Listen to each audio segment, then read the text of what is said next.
Hello everyone, good morning. Welcome back to my Durga পূজার video. আমার এবছরের পুজো শুরু হয়েছিল ষষ্ঠী থেকে, আর আমি ষষ্ঠীতেই প্রথম চলে গিয়েছিলাম দিনহাটার প্রেম মন্দির দেখতে। দেখো বাইরে থেকে কতটা সুন্দর লাগছে। সত্যিকারের প্রেম মন্দির দেখার সৌভাগ্য এখনও হয়নি, তবে এই থিম প্রেম মন্দির দেখে আমার বেশ ভালো লেগেছে। দেখে মনে হচ্ছিল যেন আমি অরিজিনাল প্রেম মন্দিরে চলে এসেছি। এর আগের বছর আলিপুরদুয়ারে এই থিম করেছিল, তবে আমি যেতে পারিনি, ভীষণ আক্ষেপ হয়েছিল।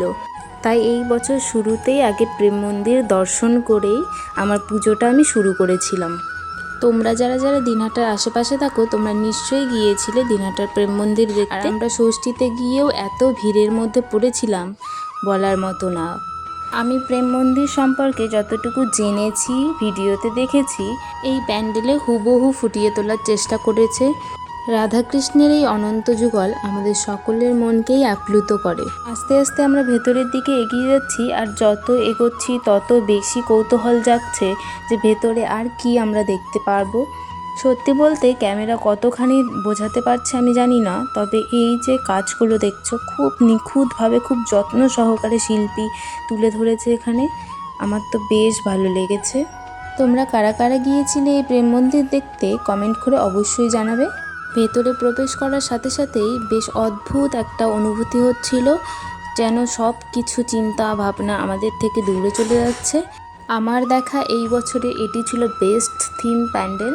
ভেতরে প্রবেশ করার সাথে সাথে সবার হাতেই ফোন ছিল, কারণ এই মুহূর্তটা সবাই ক্যামেরাবন্দি করতে চায়, সবাই স্মৃতি হিসেবে তুলে ধরতে চায়। আর দেখো ভেতরটা এত পরিমাণ ভিড় ছিল বলার মতো না।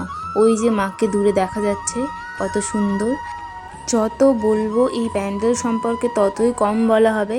আর ভিতরে খুব সুন্দর একটা ভাইব চলছিল, এত লোক আছে তারপরেও মনে হচ্ছে না কোথাও যে এতটা ভিড়ের মধ্যে দাঁড়িয়ে আছি। এত সুন্দর লাগছে চারপাশের পরিবেশটা।